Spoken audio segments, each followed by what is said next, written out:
Mudiraj versus Munnuru Kapu బీజేపీలో తీవ్ర స్థాయిలో వర్గపోరు. గిరీష్ పై దాడితో బయటపడ్డ వైరం.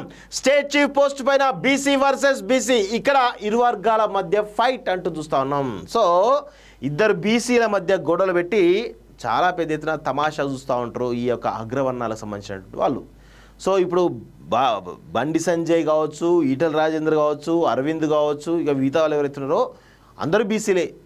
సో బీజేపీ స్టేట్ చీఫ్ కావాలని చెప్పేసి చాలా రకాల ప్రయత్నాలు ఎవరికి వాళ్ళు చేస్తూ ఉన్నారు. సో వీళ్ళిద్దరి మధ్యలో ఈరోజు కులం అనేటువంటి BC versus BC, Munnuru Kapu versus Mudiraj అనేటువంటి కొనలో చాలా పెద్ద ఎత్తున ఒక తీవ్ర స్థాయికి చేరిపోయింది. మరి బీజేపీ అధిష్టానం ఏం చేస్తోంది, దీనిపైన ఎందుకు చర్యలు తీసుకోవాలి, వాళ్ళు కూడా చోద్యం చూస్తూ ఉన్నారా? ఎవరిది తప్పు ఇందులో? బండి సంజయ్ది తప్ప, గిరీష్ దారమోనిది తప్ప? ఒకవేళ గిరీష్ దారమోనిది తప్పైతే పార్టీ నుంచి సస్పెండ్ చేయడం జరిగింది. అదేవిధంగా కేంద్ర ప్రభుత్వంలో చట్టాన్ని పరిరక్షించేటువంటి బాధ్యతలు కేంద్ర హోంశాఖ సహాయ మంత్రిగా ఉన్నటువంటి బండి సంజయ్కి సంబంధించినటువంటి అనుచరులు బండి సంజయ్ ఆదేశాలతోటే ఈరోజు మన గిరీష్ దారమోని పైన దాడి చేసినట్లుగా చాలా స్పష్టంగా మనకు గిరీష్ దారమోని చెప్తున్నటువంటి సందర్భం అయితే కనబడతా ఉంది. ఈరోజు కేంద్ర ప్రభుత్వంలో మనం బయట శక్తుల నుంచి అనేక రకాల థ్రెట్స్ ఉంటాయి. ఇంటర్నల్గా అంతర్గతంగా కూడా చాలా రకాల అవి ఉంటాయి, అవరోధాలు ఉంటాయి. వాటిని చట్టానికి లోబడి ఈరోజు చట్టంలో కీలకంగా ఉన్నటువంటి చట్టాన్ని పరిరక్షించే బాధ్యతలు కీలకంగా ఉన్న కేంద్ర హోంశాఖ మంత్రి ఈరోజు చట్టాన్ని అతిక్రమించి తన అనుచరులతో భౌతిక దాడులకు దిగడం ఎంతవరకు సమంజసం? ఇది రాజ్యాంగానికి పెద్ద దెబ్బ కాదా? ఇది ప్రజాస్వామ్య స్ఫూర్తికి పెద్ద దెబ్బ కాదా? ప్రజాస్వామ్యాన్ని పరిరక్షించాల్సినటువంటి వాళ్ళు, రాజ్యాంగాన్ని పరిరక్షించాల్సిన వాళ్ళు, న్యాయాలను గౌరవించాల్సిన వాళ్ళు, చట్టాలను పరిరక్షించాల్సినటువంటి హోదాలో ఉన్నటువంటి కేంద్ర హోంమంత్రి, అది మామూలు విషయమా? కేంద్ర హోంమంత్రి అంటే ఎంత ఈ దేశంలో ఉన్నట్టు అన్ని ఈ దేశానికి సంబంధించిన హోంమంత్రి ఆయన. అలాంటి వ్యక్తి ఈరోజు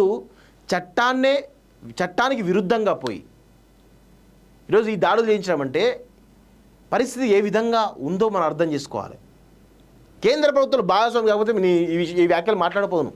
అది నార్మల్ ఎంపీఓ లేకపోతే బీజేపీ అధ్యక్షుడు అయితే నేను పెద్దగా మాట్లాడకపోదును. కానీ కేంద్ర ప్రభుత్వంలో కీలకమైనటువంటి బాధ్యతలు ఉన్నటువంటి వాళ్ళు, అది కూడా చట్టాన్ని పరిరక్షించేటువంటి బాధ్యతలు ఉన్నటువంటి వాళ్ళు చట్టానికి విరుద్ధంగా ఈ విధంగా దాడులు చేయించడం ఎంతవరకు సమంజసమో ఒక్కసారి కేంద్ర ప్రభుత్వం ఆలోచించాలి. ఇది ప్రజాస్వామ్య స్ఫూర్తికి విరుద్ధంగా కనబడతా ఉంది, రాజ్యాంగానికి తూట్లు పొడిచే విధంగా కనబడతా ఉంది. సో వెంటనే సుప్రీంకోర్టు కానీ హైకోర్టు కానీ ఈ కేసును సుమోటోగా తీసుకోవాలి. చాలా విచారణ అనేది ఒక పకడ్బందీ విచారణ జరగాలి. దీని వెనకాల నిజంగా కేంద్ర హోంశాఖ సహాయ మంత్రి బండి సంజయ్ ఉన్నాడా, వారి అనుచరులు ఉన్నారా, దీనిపైన డెప్త్గా విచారణ జరగాల్సిన అవసరం అయితే ఉంది. ఇది చాలా చాలా చాలా సీరియస్ అంశం. ఎంత దారుణంగా అంటే చాలా దారుణంగా పోలీస్ డిపార్ట్మెంట్ కూడా చోద్యం చూస్తూ ఉన్నది. ఆయన మీద దాడులు జరుగుతూ ఉంటాయి. అంటే రేపు ఆ ప్రాణం తీస్తే కూడా ఎవరు పట్టించుకోరా? ఆ ప్రాణం పోతే కూడా ఎవరు పట్టించుకోరా? Police department పట్టించుకోదా? లేకపోతే ఇంకెవరు కేంద్ర ప్రభుత్వం పట్టించుకోదా? ఇది హిందుత్వ ఐడియాలజీయా, లేకపోతే హిందువులు కొట్టుకుంటారా, బీసీలు కొట్టుకుంటారా, లేదు ముదిరాజు మున్నూరు కాపు కొట్టుకుంటారా అనేది పక్కన పెడితే ఇది భారతదేశ అంతర్గతంగా జరుగుతున్నటువంటి ఒక మన యొక్క ప్రజాస్వామ్య స్ఫూర్తికి ఇది ఒక విఘాతం కలిగించేటువంటి అంశం. ఇది వేరే దాడులు అయితే ఇంతలా మాట్లాడకపోతుండే. కానీ స్వయాన కేంద్ర హోంశాఖ సహాయ మంత్రి బండి సంజయ్ సంబంధించిన ఆదేశాలతోనే బండి సంజయ్ అనుచరులు చేశారని చెప్పి చాలా స్పష్టంగా అర్థమవుతున్నటువంటి సంఘటన కనబడతా ఉంది. చట్టానికి వ్యతిరేకంగా పోవడం, చట్టాన్ని పరిరక్షించే వాళ్ళే చట్టాన్ని వ్యతిరేకంగా పోతుంటే ఈరోజు ప్రజలు చట్టాన్ని ఏం గౌరవిస్తారు? ఈ దేశంలో ప్రజాస్వామ్యం ఉన్నదని ఏ విధంగా గౌరవిస్తారు? చట్టాన్ని ఏ విధంగా గౌరవిస్తారు? ప్రజలందరూ కూడా ఈ 140 కోట్ల మంది ప్రజలు చట్టాన్ని ఏ విధంగా గౌరవిస్తారు? చట్టాన్ని పరిరక్షించే బాధ్యతలు ఉన్న వాళ్ళే చట్టాన్ని అతిక్రమిస్తే ప్రజలు ఎందుకు దాన్ని ఎందుకు గౌరవిస్తారు? చట్టాన్ని దానికి లోబడి ఎందుకు ఉండరు కదా.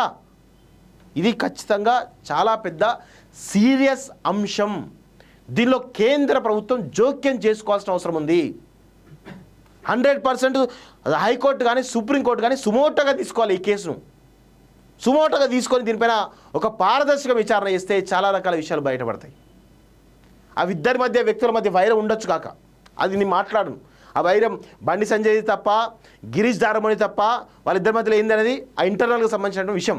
కానీ ఈరోజు ఇది ఒక చట్టాన్ని పరిరక్షించే బాధ్యతలో ఉన్నటువంటి వ్యక్తి ఈ విధంగా చేయడం ఎంతవరకు సమంజసమో అర్థం చేసుకో. భవిష్యత్తులో ఈ నేరాలు అనేక రకంగా పెరిగేటువంటి అవకాశం ఉంటుంది.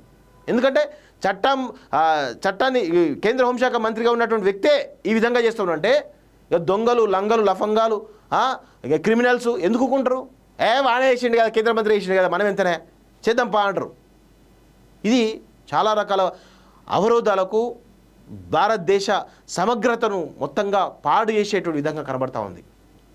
మన దేశ సమగ్రత కావచ్చు, సార్వభౌమాధికారం పైన దెబ్బగొట్టే విధంగా కనబడతా ఉంది ఈ యొక్క విషయం.